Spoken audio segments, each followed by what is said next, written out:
The previous 5 speakers introduced the cutting-edge applications of AI and AIGC from the 5 different directions. So how to personally participate in the AIGC field is particularly important in this era of rapid development. In the following roundtable discussions, we will gather investment experts from different segments of the technology sector who will share their unique insights into the AIGC era. And I will transfer my host authority to my partner, Emilie. Where's Emilie? So, okay, Emilie, it's your time. Good afternoon, guys. I'm Emilie from Ebunker. Today, I'm more than honored to be your host for this panel discussion. And just wait for a couple minutes to get the set ready.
Okay, good afternoon, everyone. Again, I'm Emilie from Ebunker, and today, welcome to our exciting panel discussion on how to get involved in AIGC. Today, we are more than delightedly joined by a distinguished panel of experts who have pioneered advancements in the realm of artificial intelligence and generative computing. They are here to share their insights and experience in AI convergence and Web3, exploring the transformative impact these technologies will have in upcoming circles. 大家下午好，欢迎大家参加我们今天关于如何参与到 AIGC。 Okay, thank you very much for joining this panel discussion on how to get involved in AIGC. We have star-studded lineup with great experience in the field of AI and AIGC. We're going to share with us in terms of the AI convergence and Web3 insight experience to discuss in the next circles or cycles what are the implications from them. Alex, yeah, he's the Strategic Initiatives Officer at SingularityNET and Non-Executive Director at Qiwi. Thank you. Oh, non-executive, yeah. So thank you, Alex, to have you. And David Namdar, GP at Coral Capital and the CSO, co-founder of Kupa AI. Welcome, David. And Mr. Bai Qiang, founding partner of ableGPT, former head of iFLYTEK. And Mr. Jiahao, CEO of Log.io.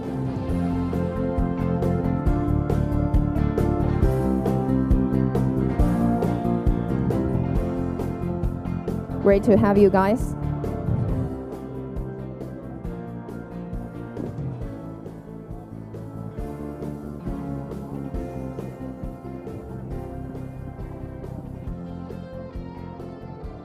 Okay, thanks again to have you guys here.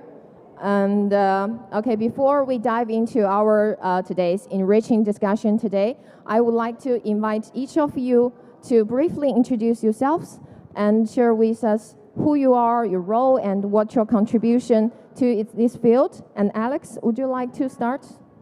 Yeah, sure. I'm always the first one, yeah, since I'm AB Yeah. in the list.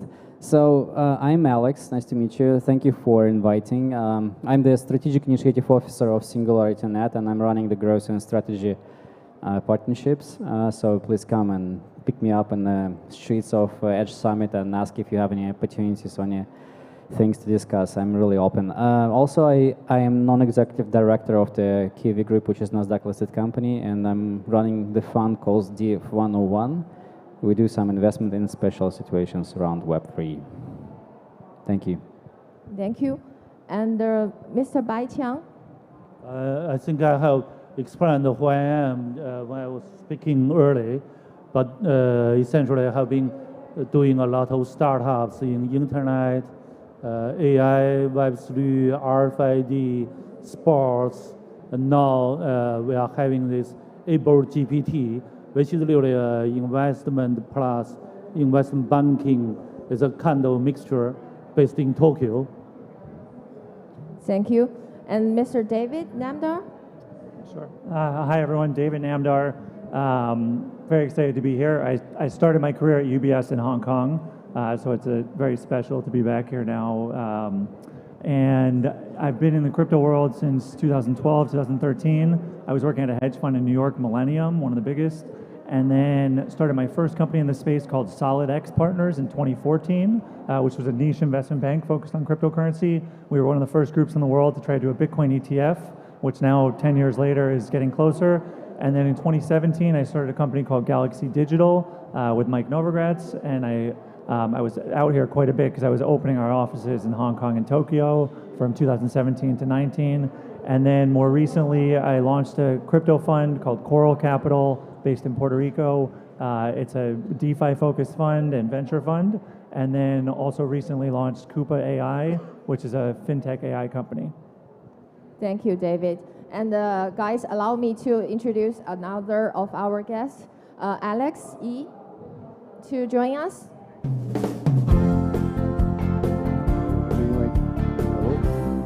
So Alex E is the co-founder and CEO of thestage.AI. And let Mr. Sun to introduce himself and then go back to you, okay? Okay.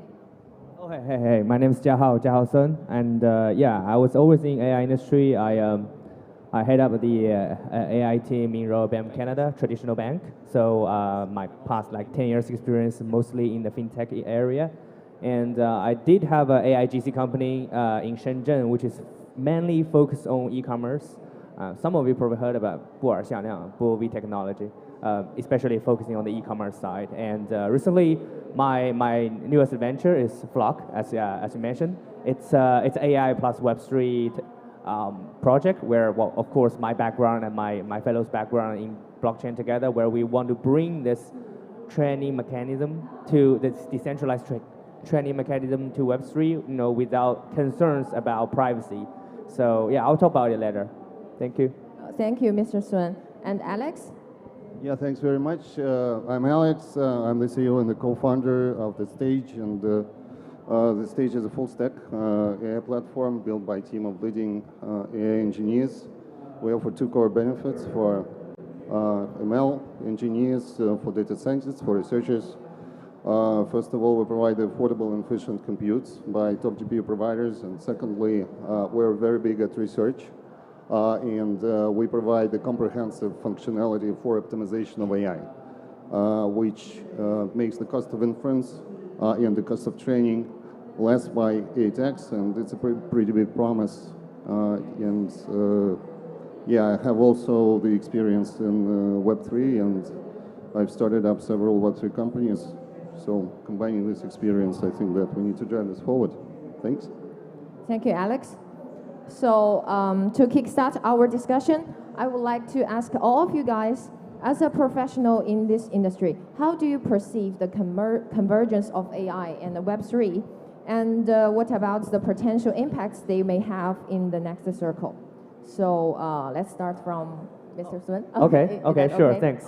Okay. So I think in my perspective, the possibility when it comes to AI and Web3's conjunction is 4 possible layers. Like the very underneath layer is a data layer where, well, you want to do AI, there's a lot of data that you need to think about, right? So basically the data layer where how you're going to store your data, how the decentralized data is going to be connected, which was a old competitive track already, right? There are very famous projects already like Filecoin, IPFS, Arweave, so they can do very quick and adapt very quick into this AI plus Web3 world. And then the upper layer will be the computation, which is now I think it's the most sexy narrative. Like many of the VCs are very interested in this. Set aside the practical bit, whether it's really practical at today's technology, but decentralized computing, whether you how you're gonna do this decentralization, right? Whether you're connecting through your wired connections or some other fancy technologies, but well, I don't have too much comments on this because currently I don't think that technology is there yet. For example, there's a very good example. There was an outage of power in Toronto last year, I think, and then AWS has to send their data house from Toronto to Vancouver, and then after the evaluation, they think the quickest way is to hire a truck and then deliver that data over by the road instead of really sending them through the internet portal, right? Which means that currently there are bottlenecks where we can actually effectively using decentralized power for computing. And then over at training bit, the training layer is where many of the startups can work on, where Flock is also working on this. The name of Flock is actually meaning that federated learning and blockchain. It's a pun of the both Flock, right? It means that your data doesn't have to leave your own entity, but we can still facilitate a training together with all these entities and with all your data in your local device that you don't need to worry about any privacy issues. That can actually enhance the actual use case when it comes to very specific domains, because on public data, on public general training, that you can only use public data. That model, when you train, it doesn't really be too much useful to your specific domain, right? And then the most top layer, finally, is the inference layer, where we see a lot of projects already when it comes to inference. How you're gonna use the model and then to run some interesting results, like AIGC projects where you can generate some NFTs and just make it a project, right? So yeah, that's basically the outline that in my mind how AI and Web3 can work. Technically speaking. Thank you. Thank you, and thank you, Mr. Bai. Well, I totally disagree. Yes, because to me, Web3, no matter how we pretend Web3 is, actually Web3 is a financial industry. The bottom line of Web3 is we are creating financial products, and we are trying to sell these financial products. In Chinese, we say 我们割韭菜. Unfortunately, it is the truth. If you tell me there is a Web3 project, it is a very, it's a nice product, a lot of people have been using it, I don't think so. I haven't seen any product. So how Web3 can help AI is because AI right now, generative AI, is at a very early stage. So a lot of startups, it's difficult to raise money. It's difficult to make money. It's difficult to survive, to become listed or be acquired by, major companies. So Web3 can give us another approach to raise money for AI projects or to get the exit plan. For example, if we have an AI project, then instead of going IPO, which can be difficult, we can go to, listed at the Binance or some other crypto exchanges. So again, to me, the beauty of Web3 is it's very close to money. And the AI is difficult to see how you can make money immediately. So that's how these two can help each other. That's what I feel about Web3 and AI. And again, I haven't seen any Web3 project that is really a project has been used by thousands of people. I haven't seen any. Well, thank you. So I think, first of all, Web3 is really important for the AI because the life become much more complicated for everyone, and if you want to understand what value bring you your audience, I mean commercialize your audience, you have to understand the different implications of the different signals and so on and so on. That means on the low level of interaction, that will be less probable that human will interact with human. I think in Web3, in most way in the future, people will be easy interact with AI, so human to AI interaction. That's why I think AI is one of the key core components for the Web3 as interaction of the users will go directly through the AI, because AI will be bridging different multiple users between each other. The second option is, I don't really like the term of definition of AI because it creates multiple misrepresentations. People think a lot of the myth and like stories, legends about what can do by LLMs, what large language models cannot do, and for this reason, like I think like it creates some illusions, right? I think this is one of the important things we need to do is to avoid these illusions. And at the moment, in terms of the outputs, with what the AI gives users, like the outputs, I think it could be really useful if we can design or create some common infrastructure, a kind of the knowledge layer, I know, special Wikipedia, or maybe a knowledge graph, it calls it in a professional language, for the Web3 industry. I can call it a layer 3 for the Web3, and that's where the large language models and AI should be like looking into for, because like the knowledge, you cannot like, there is no sense to record the knowledge on the blockchain. Blockchain should record the transactions and like use for the identity management, zero knowledge proof and so on. But a layer 3 on the top of the layer 2 blockchains should be used for the AI as a knowledge broker, and I think this is one of the core components should be discussed further in the next couple of months. Thank you. Mr. David? Great. Thanks, guys. So I think as a starting point, you know, where Web3 and AI overlap the most is that they both are catch-all terms that very few people understand. And, you know, we do that to have events like this where we can group it together, but it's important to realize that both of them as technologies and as industries that are evolving actually were built on a series of technological achievements that had been kind of achieved over time, and then finally, as they get to public interest, right, we start to have these conferences, and you see different cycles of investment and overinvestment and collapse. And so within Web3, right, a lot of times, you know, I've been in this space a long time, I like to keep it crypto and really talk about where things have come. There's a very big difference between the companies and really the layer 1 protocols and the different things that are more Bitcoin-like and the things that are more Ethereum and other protocols and other things built on top of those protocols. And so now within AI, it's also important to realize that there have been a couple aspects of it between machine learning and NLP that have actually been around for a decade, if not more. And so really the novelty that's happening now is that through the release of ChatGPT and these other LLMs, it's now in the hands of the broader public, and people are seeing, okay, if we use these tools and we start playing around with them and generating a lot more content, it's almost similar to when we first were given computers, that the people that were able to do things on computers that they weren't able to do before and at that scale, that's what's happening with AI right now. And so then in the convergence, what we're really seeing is that there are a lot of aspects of Web3, of crypto, that actually in reaching a broader group of people and reaching different markets across the world, in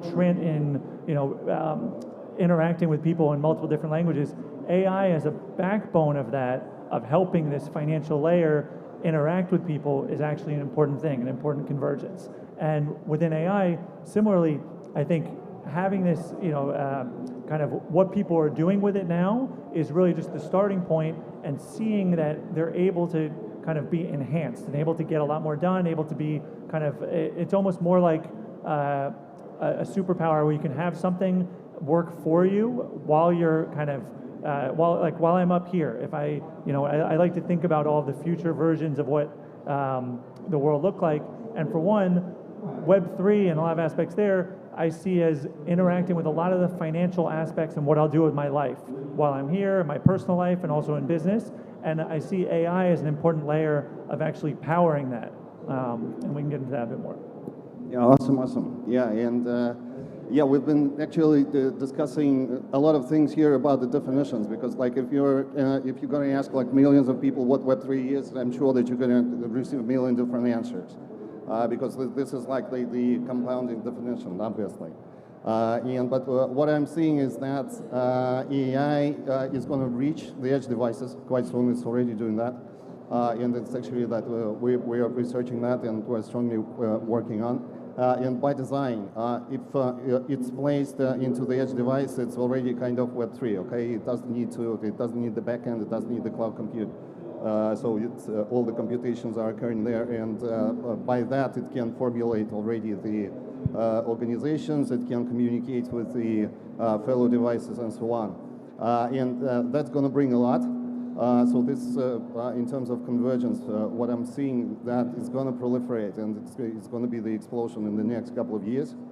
What I also would like to point out is that we're talking about the fastest growing industries in the history of the world, probably. If you know that Web3 is growing like 40% of like annual growth rate. AI is today growing also about 40%, like more than 40% of annual growth rate from the lower base, but anyway. So it's projected to grow like that by at least 2030, and that's explosion, like compounded growth of the Web3 plus AI. We don't even know what it's gonna bring, because this is an explosion. And I also wanted to point out that now we're seeing the arms race in AI, because like the countries, like famously USA and USA and China are quite famously competing over the AI dominance, or at least they are rivaling quite strongly. But we're seeing that also at the corporate level. Google, Facebook, Meta, Alibaba, Tencent, Microsoft, all the tech giants and incumbents are trying to take a chunk and to have the place to conquer their place in the AI industry. Just yesterday, by the way, how do you like that? The deal with Anthropic. So AI yesterday just like also got very big news because Anthropic received from Amazon like AWS. Before that it was lagging behind, but yesterday it's a big place, so they got big chunk in Anthropic. So we're seeing the arms race here, and that also tells quite a bit about what's going on here. So we need to expect a lot. Thank you. Thank you, guys. I'm really inspired by your ideas. And talking about AI and Web3 personally, what I want to add is that when we talk about mass adoption, these AI and Web3 are all, for now, in a certain level, they are kind of exclusive topics for the industry, for the market, but these are both the thriving industries and getting lots of attention. But right now, I think AI is going further other than Web3, because I think AI have some touch points to really solving some problems for the real market users. Yeah, so let's go to the next topics. Let's talk about the merge of technologies like cloud computing, big data, and blockchain. And I would like to ask this question to Alex from SingularityNET. And how does the integration and interaction of technologies such as cloud computing, big data, and blockchain drive the process and development in the AIGC industry? That's a good question. Well, I wrote the book about big data back in 2019, I think, or 18. Once I was a chief data officer in banking. So I see here, so first of all, the blockchain as a source for the data is really a madness. Like, you cannot get the data from the blockchain easy, so it's a pain in the ass. to get it. Second is the cloud computing has allowed you to boost a new type of experience like virtual reality, augmented reality, and I think we have here a new form of the infrastructure comes from NVIDIA. It calls Hopper 100. That's the new chips that have been recently announced by NVIDIA, like a Death Star that you can design and build at home, and that's allow you to decrease in 45 times cost for computing power for AI, and that's why we see here a huge enabler for the growth of the different type of the services. So we can, after that, we can call AI as generally as an industry, which actually not asking you a really strong technical competence. You know, like you can do AI projects with a low IT competence. For example, prompt engineering is not asking you to understand IT literally, okay? You just need to express your thoughts, which is not my best part. But so I think here, like the transparency and credibility of the data for a blockchain is a really bottleneck now. If we design the interaction human to AI, which is the future, and it's enable and unlocking the value for the social commerce customers around the world, I think there should be some infrastructure which allows to record the data on the blockchain and get the back and get easy access, some kind of a middleware layer for the blockchain, as I said, layer 3. I call it layer 3, I don't know, maybe you can get the best name, but I call it layer 3, yeah. Today here, that means like those 3 components already is not the future, it's just the present. And that means like we just need to operate with them as basic components while you are designing your own business. So like if you want to start the business around this AI Web3 stuff, you just take Hopper chips from NVIDIA, you take any LLMs which exist now at the moment, so you can not train them, they all about different tasks. And you can take any type of the blockchain you like, and then you design the business. So this is all components now exist, but this is all 3 components, though they all 3 different industry. Okay, that's very important. Thank you. Is there any other ideas? Who would like to add something? Can I add a little bit? Yeah, just a funny thought that Mark Andreessen quite famously said that software is eating the world. He didn't say what software shits with, and quite obviously, like now, actually AI is eating the data. AI is eating data like humans cannot eat. Like there's a stats that each year we are producing as much data in 1 year as we've done over the course of the entire civilization. So in 2023, we produced as much data as all the time by 2024. If I'm not mistaken, it's either 1 year or 2. I might be mistaken, but it's like the progression is like that. So we cannot, as human beings, we cannot operate with such amounts of data. But now we've invented the tools that can do that quite efficiently, and that's amazing. Like really, and we're producing intelligence from this data. So now software 2.0, which is AI, is eating the data, eating the compute, and produces intelligence. And that's super cool. So, yeah, I think just to chime in there as well, like, you know, I think we're hitting on both of you some really good points. Like, one of the ways I think about this is like, I tell people, we already are cyborgs, despite what Elon Musk is working on, you know, like, we're already, if you think about it, our phones are glued to our hands, or we're behind a computer or a screen for maybe 8, 10, 15 hours a day. Most of our day is not looking at other people, it's interacting with a screen. And so just because it's not attached to us or in a chip so far in our brain, doesn't mean that we're not yet, you know, a cyborg or one step away from it. At the same time, our physical kind of hardware systems are still operating with the same limits as they have been, or closer to what they have been for generations and going back to prehistoric times, whereas software and the capabilities now enhanced by AI are at a level that we can't imagine, and they're going to a level that very few people can even comprehend. And so when I think about that, right, like one of the metaphor I would come up with is when we're using our phones, when we're using computers today, we're not operating with them at the base level. We're not operating, right, we were able to create, many people before us have created operating systems and other things so that we can interact with them better. And they've made it much more like friendly for a consumer-facing adoption. Right now, the way blockchains exist, right, and all these things, blockchains both for communication with each other and for communications with humans, they don't exist in a consumer-friendly form where we're able to, there's a couple of blockchain explorers and there's some analytics firms that are doing searches on them,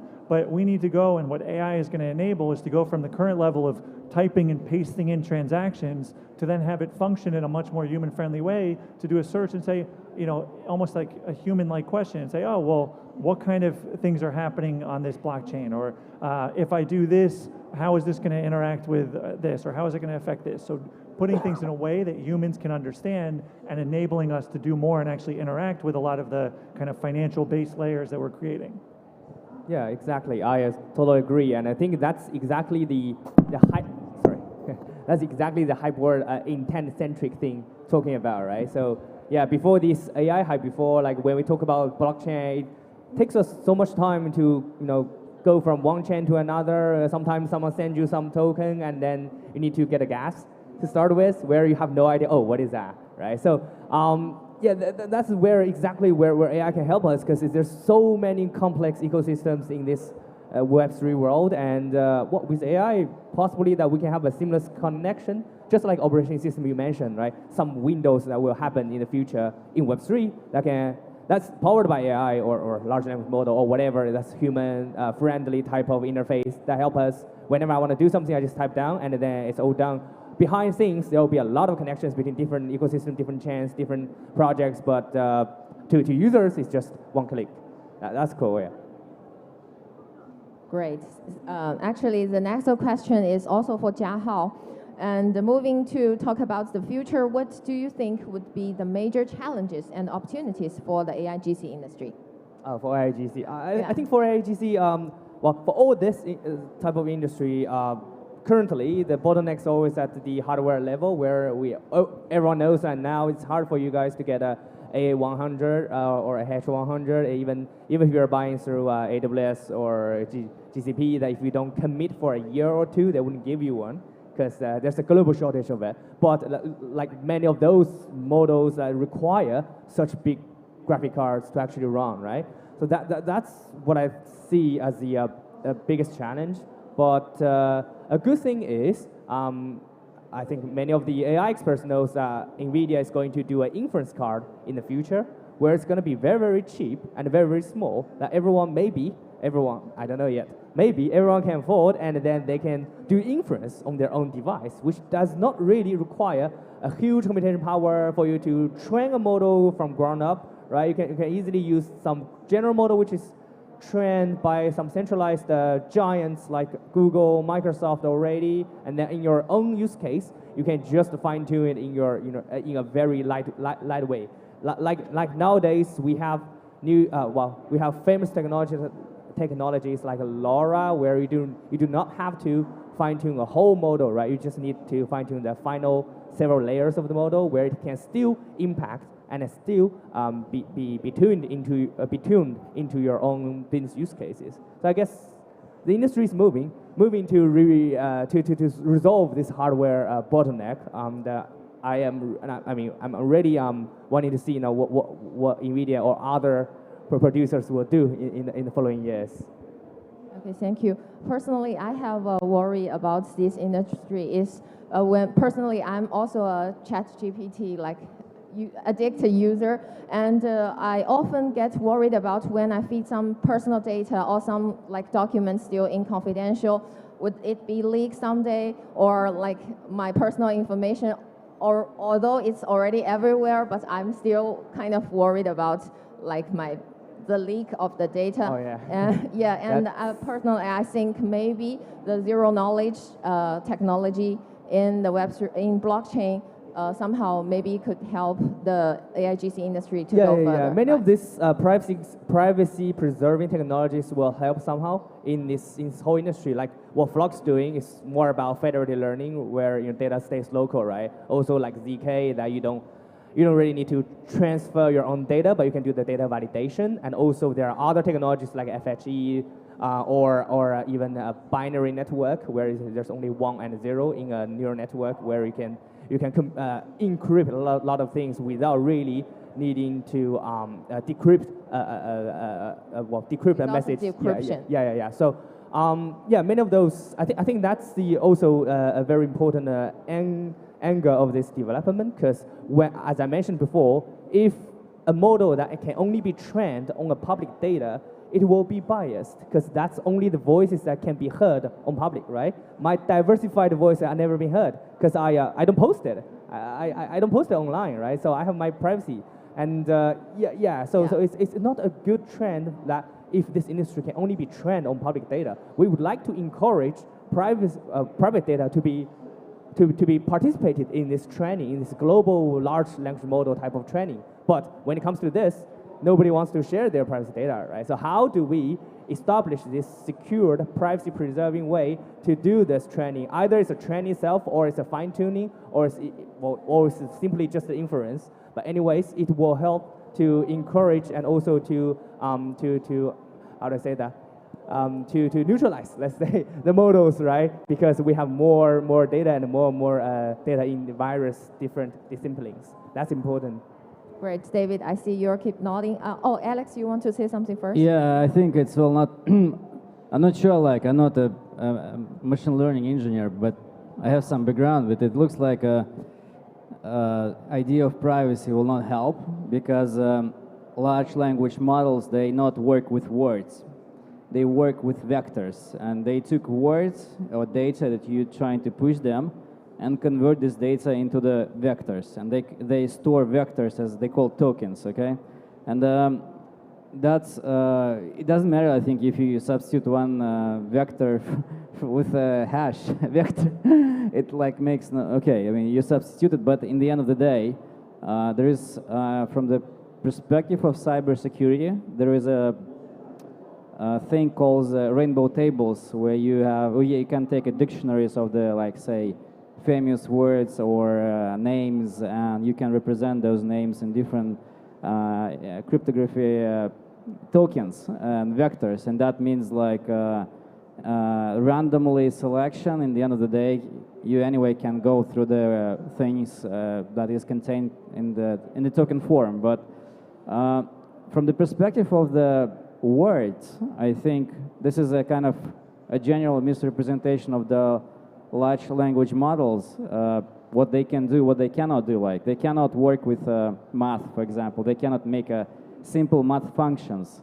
LLMs, they only show the next probable outcome. And when you work with them, you actually don't need to forget that they have a low accuracy rate, okay? So, like, if you boost a thing called entropy or like temperature, these models start to hallucinate, and this hallucinate gives a really nice outcome. So I think the key problem here in AI here today is, from my perspective, is only two actually. So first of all, there is a fundamental bottlenecks or constraints in LLMs that you cannot overcome. You cannot call LLMs AGI. I mean, because it's completely not equal.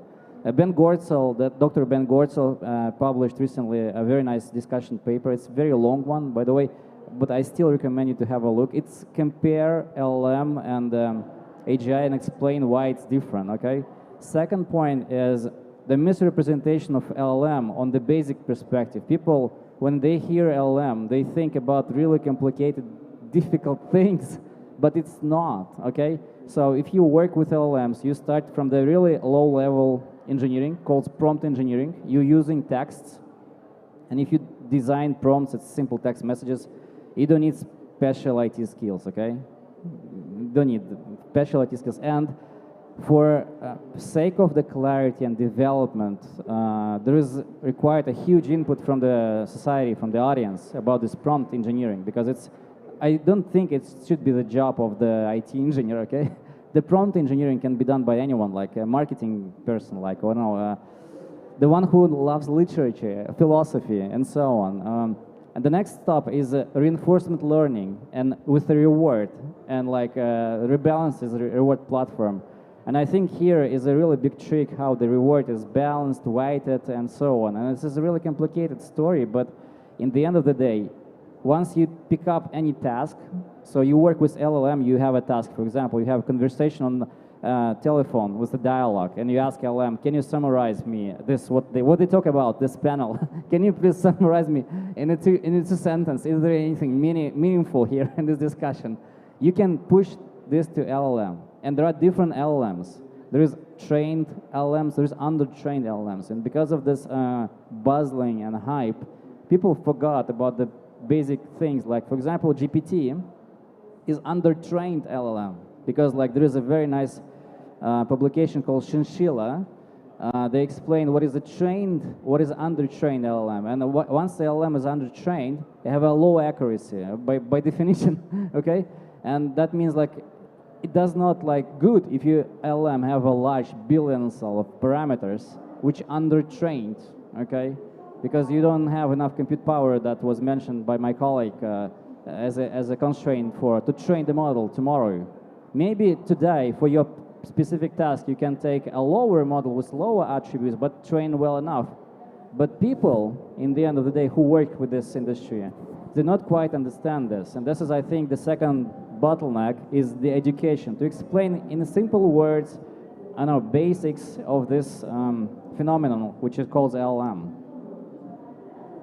Thank you. Yeah, can I? Yeah, okay.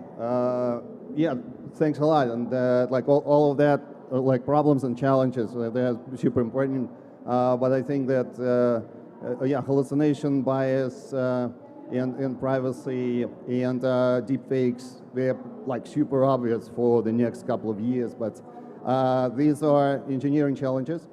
And I think that compute also, like, it's super important. Obviously, there's a lot of demand for the inference, and we need to expect a lot of requirements from these companies. But this is also like, this is the energy, and quite obviously, like, everybody is coinciding in the opinion. Like, if you listen to Elon Musk, Sam Altman, they are all saying okay.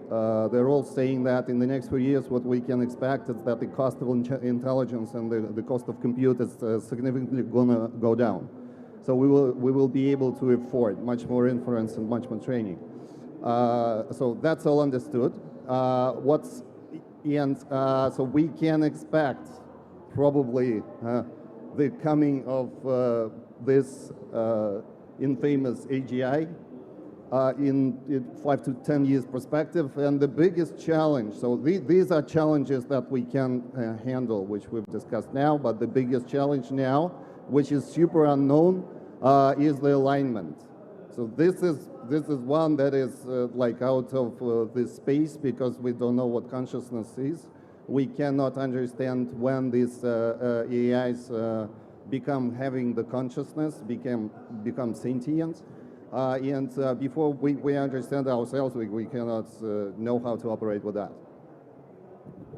So this might sound a little like aggressive, but I kind of think that any one of us, anybody here worrying or talking about AGI at this point, other than just like for enjoyment, is a waste of time.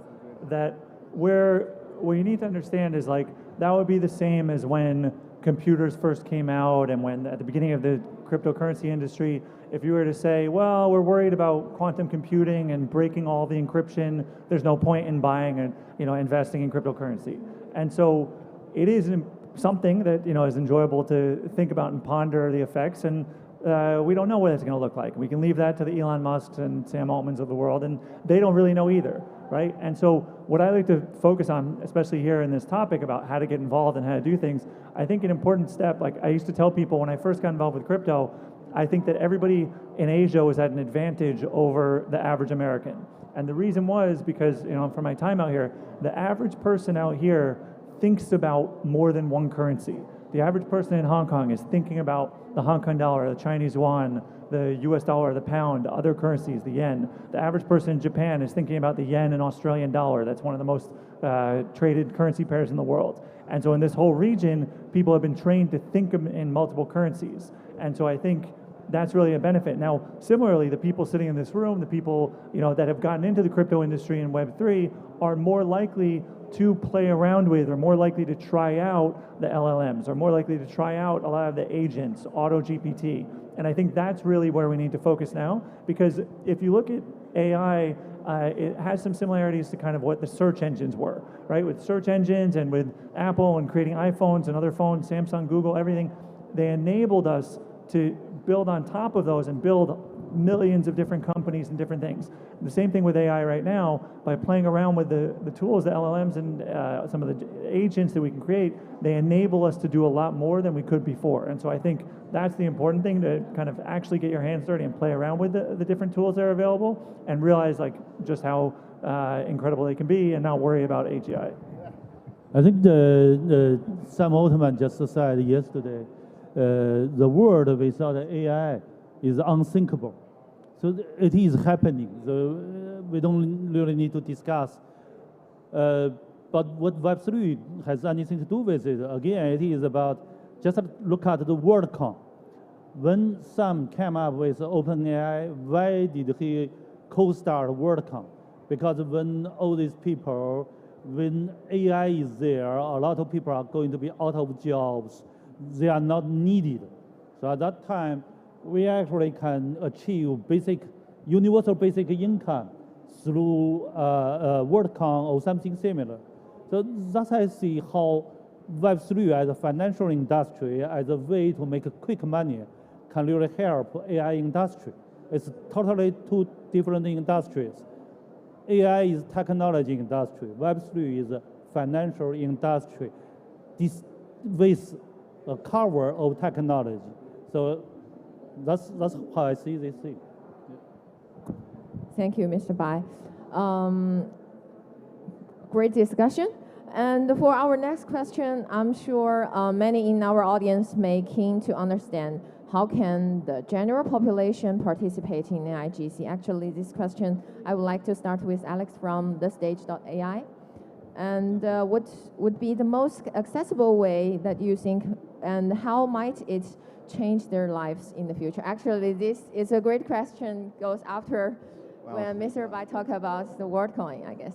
Yeah, awesome question. And actually, like already the stats shows by quite a few of different researchers that the people with AI are much more productive. So the AI is now, like it's projected that can enhance the productivity of knowledge workers by more than 4x.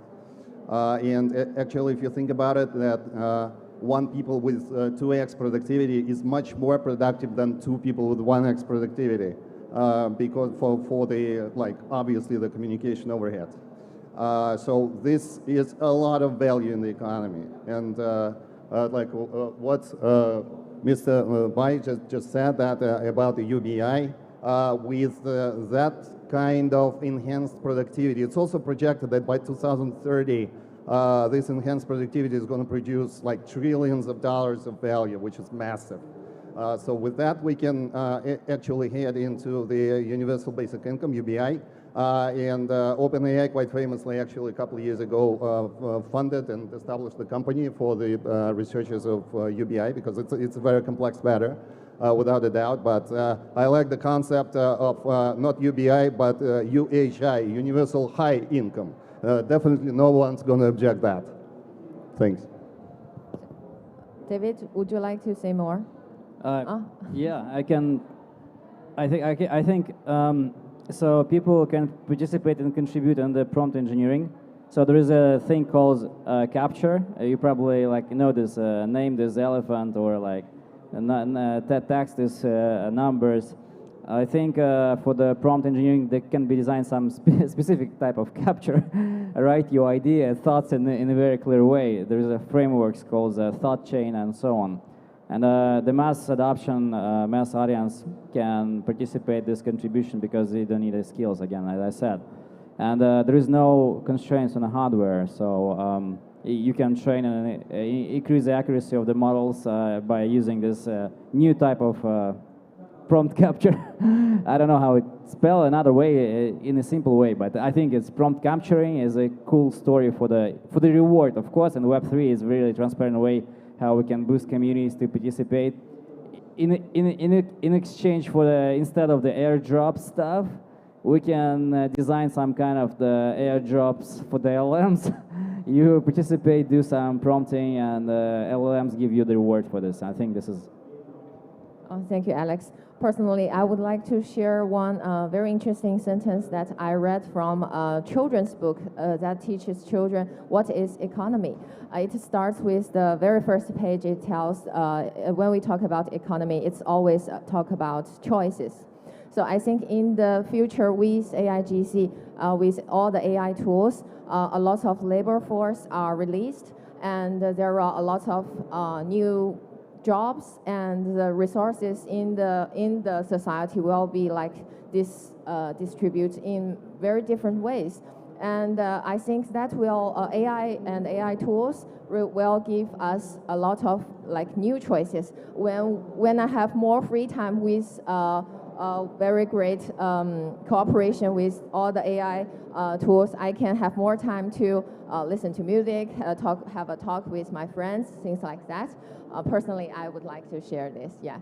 And is there any other thoughts you would like to add? I think actually, you see, when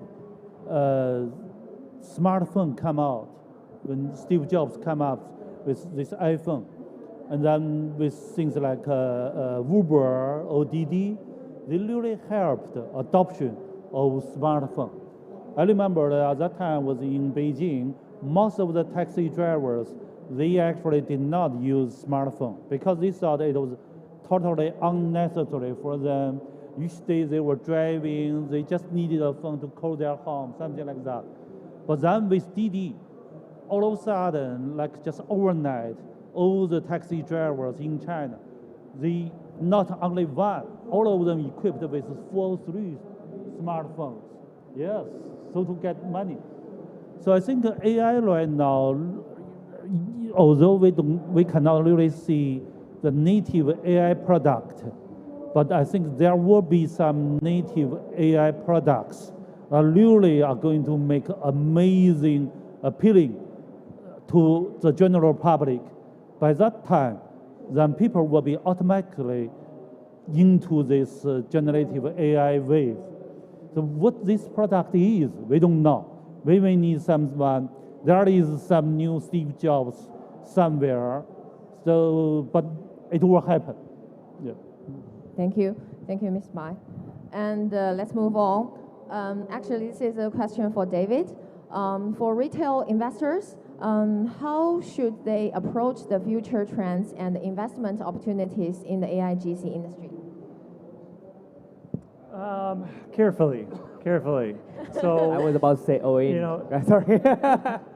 No, I think DYOR. Actually, and so this kind of ties into the new company I'm working on, Kupa. And so one of the things, I came up with this term a couple years back, what I call the Robin Hoodization of the financial markets. And what I mean by that is there's the leading retail stockbroker in the US is called Robinhood, and they pioneered and copied others, but they spread the idea of zero-fee stock trading. But what they actually did, they put out this theme, Robinhood, of stealing from the rich and giving to the poor. What they actually did was dumb down the poor, right? Focus on getting people to trade, like turning investing into trading and over trading, and now they just put out 0-day options. So it's literally as if they're selling lottery tickets, and then they're doing the opposite of their theme and stealing from the poor and selling to the rich by selling the limit order flow to the hedge funds like Citadel. And so really like where I think what I'm excited about within AI and Web3 and everything, and just empowering retail to actually learn more. The point is there's more tools than ever available, right? The ability to learn more, the ability to invest on a global basis, right? And move money around the world using the tools, building on top of what things like Web3 have enabled, right? In order to invest in opportunities all over the world, provided that, are not just capitalizing on some hype, but actually it comes from learning and kind of utilizing more and more resources and information that's available. Thank you. Jiahao, would you like to say more? Yeah. Similarly, I think if Web3 is only functioning as purely as a financial tool, that's really boring, right? The reason that we work into this industry is trying to make sure that the functionality, the mechanism behind blockchain can be used in merge technology like in AI, first of all, and also that rewards is also very important. Just David mentioned in the previous question, we need those rewards, right? Those rewards are the ways that we can encourage general public to participate. Either it's a new product or a new idea that you want to create.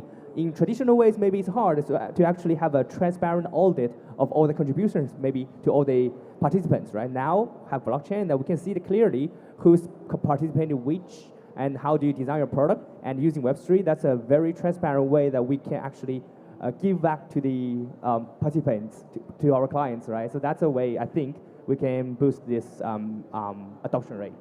Okay, someone might say rewards are the new consensus. The incentives are the consensus. Yeah. I like the word rewards because there's the synergy in reinforcement learning and in the real money. So.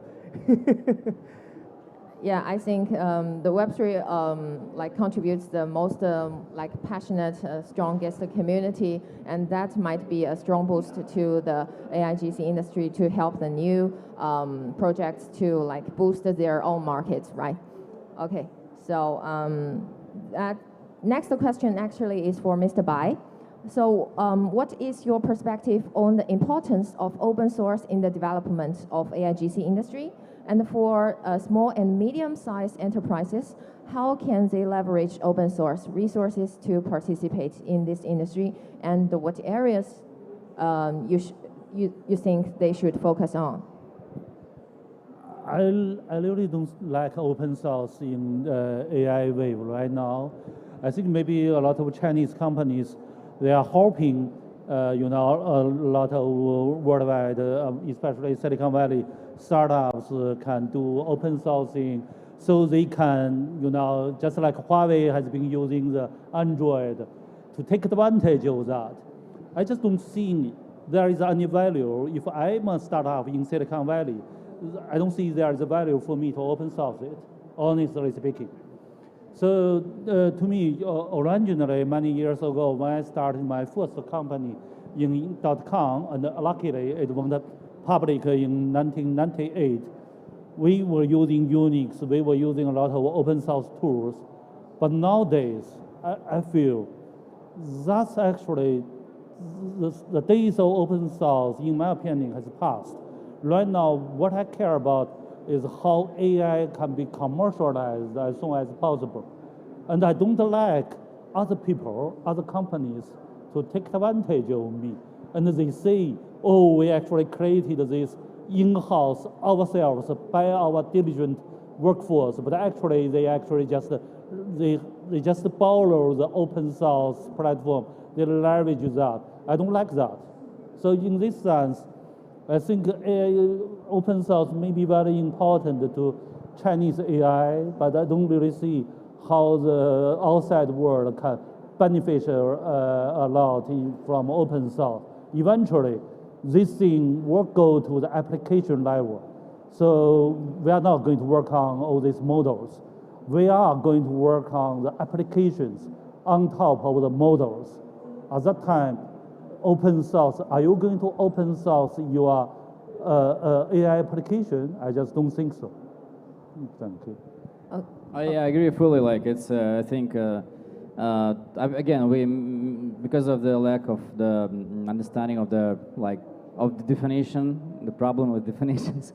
I think the open source for the LLMs make no sense. If you have an API for LLM, and you have SLA around the API, it's all done. And today, on the opening ceremony, guys said about that China developing the data exchange protocol for the cross-border data exchange, and that makes sense. If you have SLA standards, security things around data exchange, you don't need actually open source because it makes no sense how the code is written actually. Okay, so if it's working, it's working.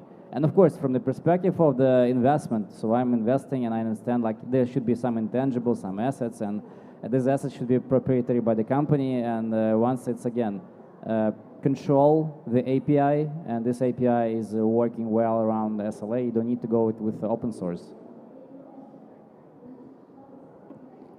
Okay, thank you. Is there any other ideas from you guys? Okay, so let's move to the last question. which is open for you guys to answer. So what are your expectations for the practical applications of AIGC across various industries? And how will the penetration and practical use of AIGC impact the industry competitive dynamics? Are there any specific cases that, or domains that are particularly helpful in understanding, or could you share some experience in this regard? Who would like to start? Yeah, I can start, because we were talking about rewards already. I think currently in this AIGC world, we see a lot of, for example, protests, let's say in Hollywood, about AI maybe taking their jobs off, right? And also in arts world, when NFT is a hype and then people do AIGC, and then some of the artists are trying to host a kind of protest online, say, oh, I'm not publishing any of my digital arts online anymore because AI is going to learn it, and then people can copy it easily, right? So one of the interesting future that I want to see is, as I mentioned, about rewards and transparency in this industry, trying to see that if we can have a very transparency audit to see that which style belongs to which artist, and when it comes to doing, let's say, stable diffusion or other technologies, that when we generate arts, that we can see clearly and pay clearly to those artists who actually created the style of the art, that can eventually, boost this ecosystem. Let's say people who are using your style, they get paid. Well, yeah, artists get paid, and then they get incentivized to create more interesting arts in this industry, and then to help our humanity and creativity in the human beings, right? To survive in the future, that we can't just rely on the past art pieces in human industry and then let AI to create future for us, right? So we still need our creativity in our minds. So that's one point of mine. Thank you. I feel that maybe in the very near future, there will be a pixel of AIGC. That is, there will be a creative company. They are very, very good at using AIGC created content that is only available when you have GPT tools. So right now, if we just use, AIGC tool to create some pictures, videos, it's no big deal. But if you truly get into that, I have seen some video created by someone posted on Chinese ZHANG, but I saw it. It's very difficult for any regular creative human beings to create that kind of video. But it should be relatively easy for AIGC tool to create that. So I see there will be some content producer leveraging AIGC very soon. By the way, talking about NFT, with AIGC coming out, I don't know whether you guys have realized or not, there were not, right now there are not many people paying attention to that young Purdue alumni, the guy Beeple. He created so many NFTs, he ignited the NFT industry. But with AIGC coming out, Beeple has been much more silent because we don't need him anymore. We don't need him to create all these strange, weird pictures. We have AIGC to create much better, much more strange pictures with no effort. So I think that's very interesting. But yeah, I agree fully. And I also like the idea of David, which he mentioned about multiple currencies. Actually, there is a book called Cultural Map by Erin Meyer. It's nothing about AI, but mostly about culture. And it looks like adoption of AI. AI can be a species, right? Literally. And the adoption of AI can go through the anthropology. Once you consider anthropology, like you have a low context culture, high context culture, and it looks like the boost of the efficiency and substitution of the task goes through the low context culture first, because in high context culture, they mostly orient on relationships. So because trust is based not on the way you perform the task, but on the way, if you know the person, that is like trust or not trust. That's why AI will adopt there, and then once AI will reach high context cultures, there is a question how to adopt AI there, and I think there is a way to introduce characters like social commerce and the things. So that's why they're going to be the evolution of the society in terms of the evolution of consciousness on the high context level, where the people will come to the much more valuable activities than just earning money, because money is, I would say, the principle of the industrial age. Once you're moving onto the post-industrial age,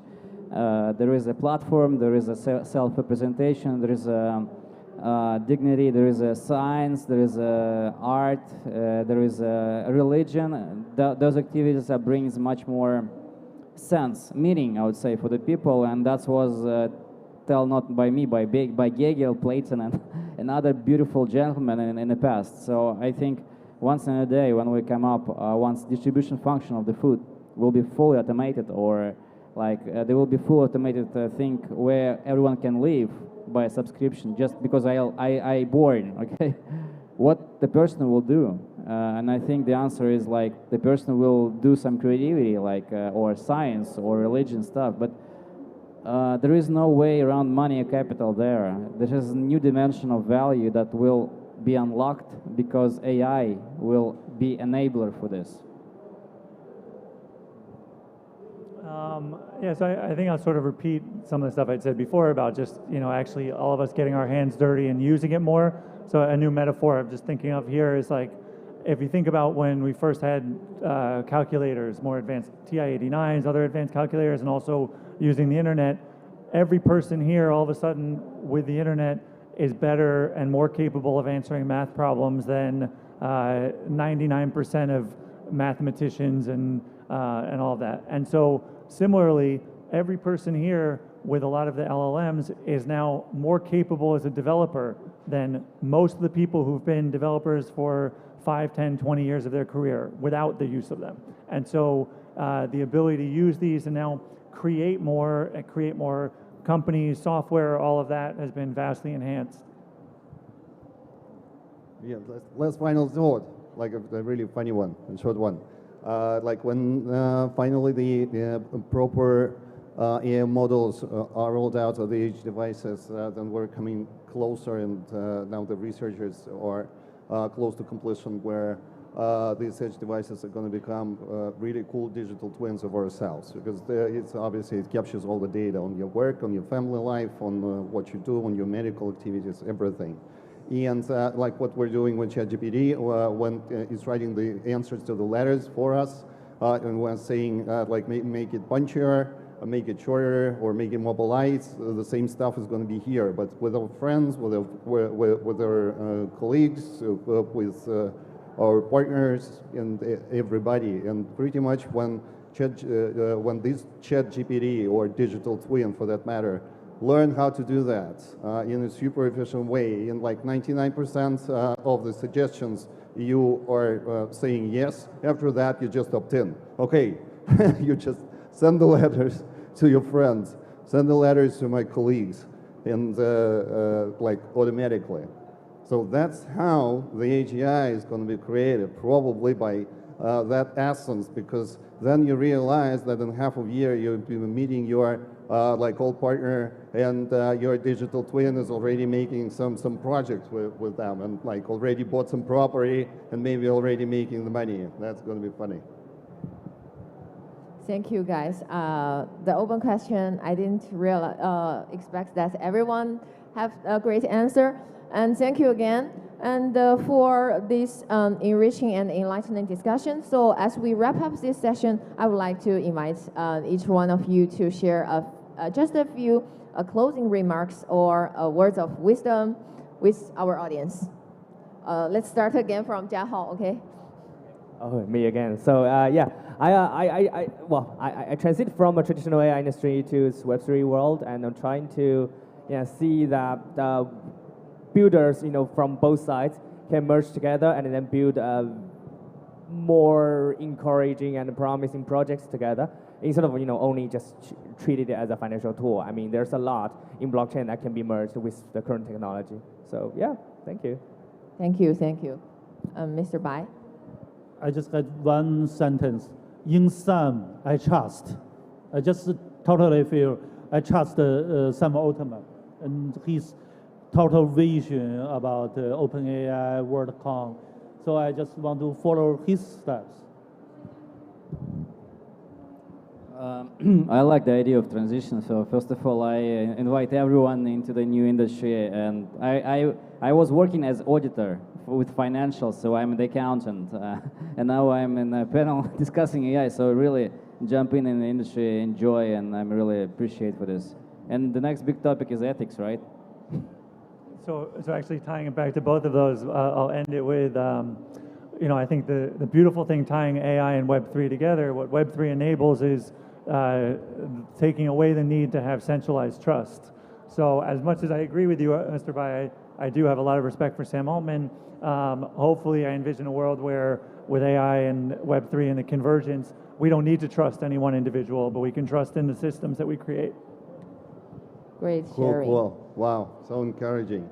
I wanted for everybody to watch Black Mirror. If you didn't watch. If you watched a long time ago, please do that again. I'm doing that pretty regularly. Then Brave New World, amazing book and super cool movie too. If you didn't watch. Then Oppenheimer, obviously, like that's a killer. Yeah, it's actually like that's a little bit different, but this thought that they didn't know originally if the nuclear reaction is going to explode all the world, and it was non-zero probability that it could happen. Like the same is probably happening now with AGI, and that's a like super cool parallel. In the books, Robert Sheckley, Isaac Asimov, and Philip Dick, but all classical like science fiction, super cool. Thank you guys. And thanks again to our dear guests to stay until now and to being a part of this enlightening conversation. And I hope you find this discussion insightful and it sparked for your curiosity and interest in AIGC. And let's keep the conversation going and continue to exploring in this very exciting industry in the AIGC landscape. Thanks again. Thanks, Emilie. Thank you. Nice to meet you guys.